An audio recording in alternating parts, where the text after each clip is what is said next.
on paid sick days this afternoon and this evening, you've heard the word business. It's bad for business. It will hurt business. Business opposes it.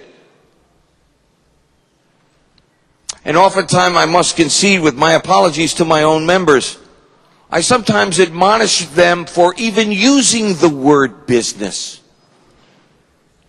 Because sometimes that's a nameless, faceless thing. What is business? Business is Mary and Sally and Fred and Jim. They're the men and women who have a job. They work for a living. They get a paycheck. They support their family. They put gas in their car, food in the mouths of their family, a roof over their head.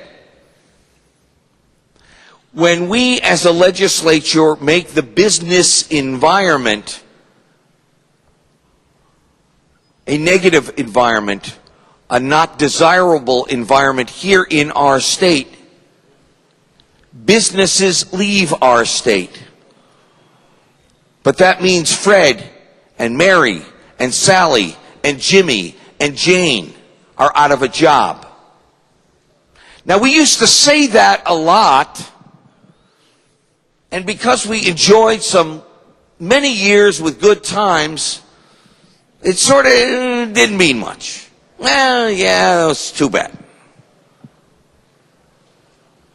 Pick up today's paper. Today's paper. See how many people lost their jobs in Connecticut today. I don't know if any of you have had the experience to lose their job. If you did, you know what I'm talking about. I don't know if any of you had the experience of telling someone they were out of a job. I did. For 16 years in the city of Norwalk, I ran a small business. It was my law practice. I had 2 partners, and together we employed 13 people. And we wrote out the good times and the bad times. And these were people in a small office that became like part of our family. We knew their kids and we knew their spouses. We knew that when they were hurting and when they had a cold and when their mom was in the hospital. See, we were a family. And when somebody needed a hip operation, even though we only had 13 people, we knew she would be out 6 weeks. That was part of our family. We paid her. Full boat. Didn't need a law to tell us to do that. It's what we did. Because it was a human being and a member of our family.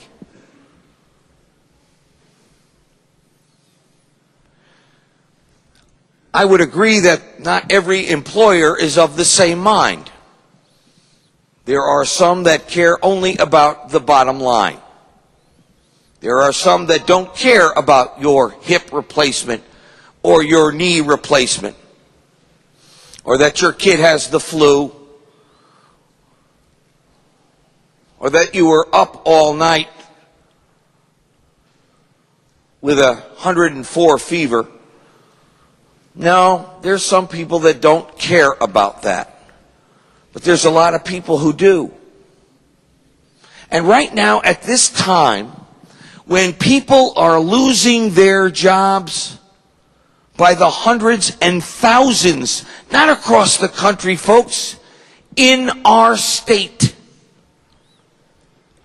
I do not want to be a part of passing laws, plural, that have the cumulative effect of making people who create these jobs for Sally and Billy and Jimmy and Mary so they could support their kids and put the roof over their head and pay for mom in the nursing home and fix the transmission on the car when it's busted.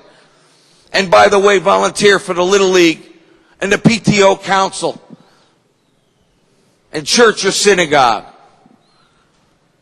I don't want to put them out of work because I've had that experience where times were so tough that I had to call an employee into my office, a member of our family where I worked, and say, I'm sorry. We can't afford to keep you anymore. And I lost sleep that night, and the night before, and for 3 and 4 weeks after. And you know what, folks? That first time for me to tell someone they no longer had a job was 17 years ago.